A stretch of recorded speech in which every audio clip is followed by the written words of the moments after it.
Hi there and welcome to this week's edition of Faces of the Jewellery Quarter. We're in the famous Pen Museum in the Jewellery Quarter and we're here with Anthony.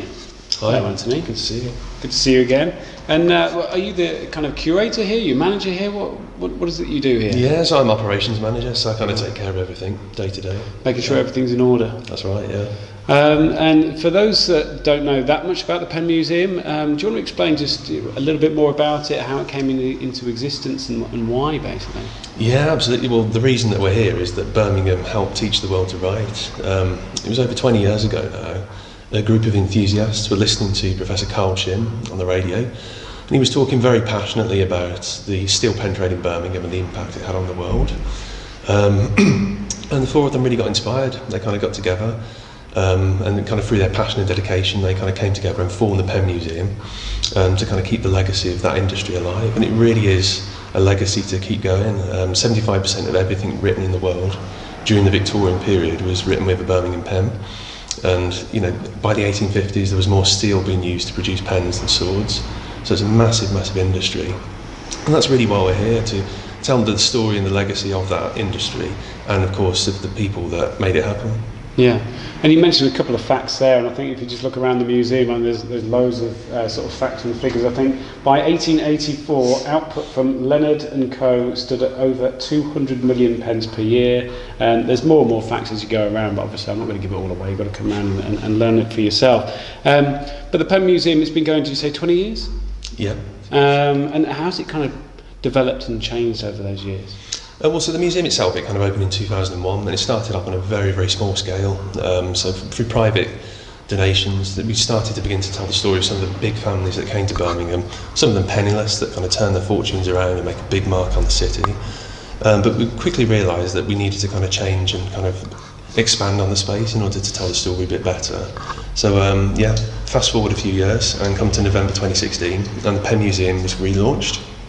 So we had a brand new visitor entrance, interactive exhibit, and we had a much improved gallery space as well that's enabled us to take loans from other museums. So for example, at the moment we've got a loan from Dudley Museums with kind of poetry and etchings that give a real picture of what life is like in the industrial black country, and we've got a lot of potential to take more on as well.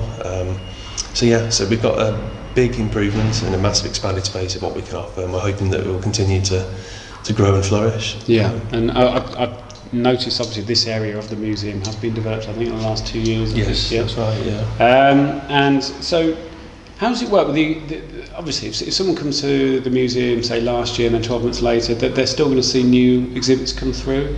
Yeah, absolutely. So we're hoping for the returning visitors that are coming to the museum to have something new and fresh to offer for them every time they come back. So as I say, we've got that Black Country exhibition at the moment, and next time they come, hopefully we'll have something new and exciting for them to see. Yeah. And have you got kind of a favourite exhibit, or you've had one in the past, or you've got one now? Oh, it's difficult. It'd probably have to be the ability to make your own pen nib. Right. So every visitor that visits has the opportunity to get hands-on with the machinery that's over 150 years old. So they go through the process of how the steel would have been cut, slit, folded, and kind of make their own pen nib.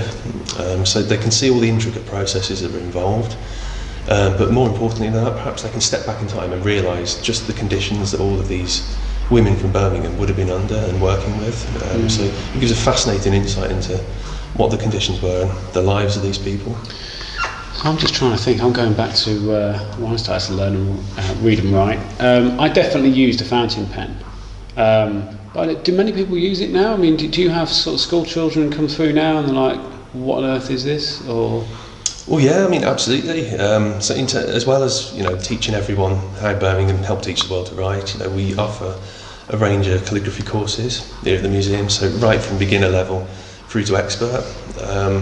As well as that, you know, we've just developed a Key Stage 2 and 3 education package. So what we're hoping to do with that is bring as many school kids through the door as possible, get them away from the phones for a couple of hours, and sort of get back hands-on with pen and ink.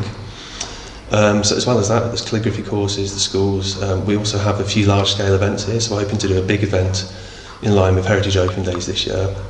And again, the Pen Museum is going to be the UK's destination for World Calligraphy Day, which will be happening in August 2018. So quite a lot to see. And finally, in addition, we've also got room hire. So there's a lot of opportunity for anyone that wants to kind of hire the space, be it as a venue, a corporate away day for filming. We've got a lot of opportunities, so yeah.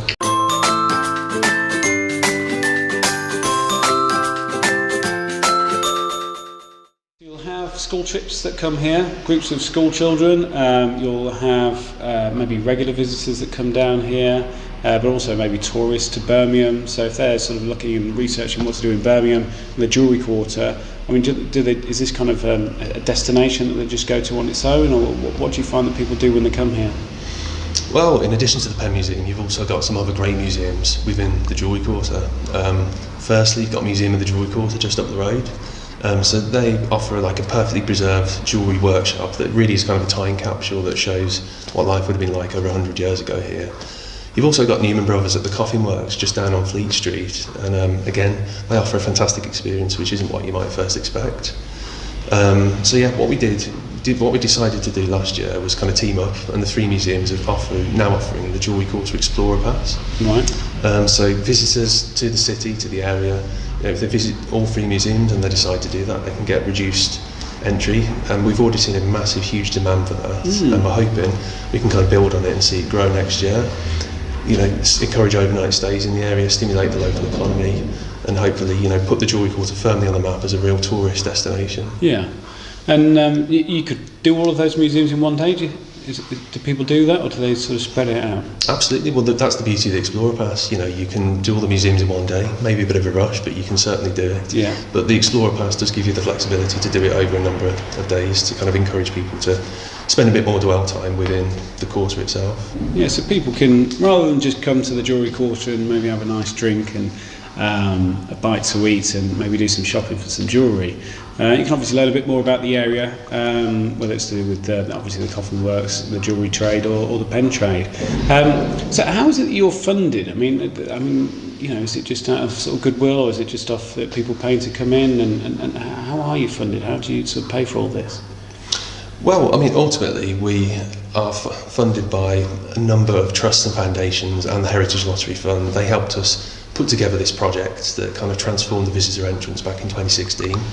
But the vast majority of our funding, if I'm honest, comes from retail admissions and people actually coming through the door and spending money here in the Pen Museum day to day. We've certainly got a gap at the moment in trust, foundation and corporate fundraising. You know, we're looking to really expand upon what we've got to offer. We've got a lot of potential. We're looking to greatly improve the facilities and resources for school children. We're looking to really develop our website, make it a lot more up to date and encourage a lot more visits to that. And without the support of local businesses, it's going to be very, very hard to do. So it's certainly something we're looking to explore, getting the support of others that are as passionate about this heritage as we are to get involved. So if you were a local business of the Jewellery Quarter and you wanted to get involved, you wanted to support and take part, I mean, obviously you have got a meeting room that people can use, you've got workshops I suppose they could use for sort of team building, but any other way I presume that they can support the museum, then they should just get in touch with you, I presume. Please do, yeah, absolutely. We would very much encourage it. And as I said before, anyone that's very passionate about the heritage and the fantastic story we've got to offer, with so much more potential to tell it as well, I'd encourage anyone that wants to get involved to do so and get in touch. And getting back to the basics then, so the inventor of the pen nymph did come from Birmingham, is that right? Yes, so in 1780 it was Samuel Harrison that invented the pen nymph here in Birmingham. And then the Jewellery Quarter decides to actually, you know, manufacture them en masse for millions to the rest of the world. Absolutely. It's a pretty incredible story to tell. And if people want to find out more information for you, it is on your website, which is... Yeah, visit us on the website at penmuseum.org.uk, and we're also on social media, Twitter, Facebook and Instagram, so check us out and explore more about our story. Okay, well I hope everybody gets a chance to come down and see you guys and the other museums around. Thanks very much for your time today, Anthony. Of course, yes. Pleasure. Good to see you. Yeah. Thank you very much, and we'll see you next week. Thank you.